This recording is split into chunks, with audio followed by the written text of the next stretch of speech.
Трудовой договорingiz ba'zida bormi yo'qligini qanday qilib tekshirsa bo'ladi? Bugun shu mavzu haqida gaplashamiz. Buni tekshirish uchun telefoningizda Gos uslubi ilovasiga kirasiz, pastdagi robotchaga bosasiz. Poyez chiqqandan keyin poyezga ETK deb yozamiz va jo'natamiz. Biz bu yerda esa zakazat выпускini bosamiz. Ikkalasini X qilib tashlaymizda, pastda получить выпуск tugmasini bosamiz. Bo'ldi. Usluga будет оказано в течение запрос получен. X qilib chiqib ketamiz bu yerdan. Главный menyuga chiqib, qo'ng'iroqchani bosamiz. Bu yerda ko'rib turibsizlar, заявление получено deb turibdi. Выписка из электронной трудовой книжки. Men 2 marta zakaz qilib oldim.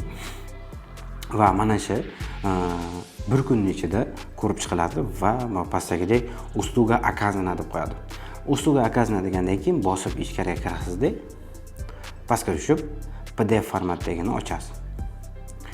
Bu yerda kim sizni qabul qilgan, qachon qabul qilgan qaysi должностda qabul qilgan o'shani ko'rsangiz bo'ladi. Va bu yerda sizni agar уволить qilgan bo'lsa, bazadan chiqarib yuborgan bo'lsa, приёмni tagida уволить degan chiqadi. Что sizni shu ipechnik yoki shu ferma mana shu chizuvda уволить qilganingiz. Agar уволить qilgan bo'lsa, bazada yo'q. Agar уволить yo'q bo'lsa, faqat приём qilgan datasi turgan bo'lsa, demak bazada bo'ladi.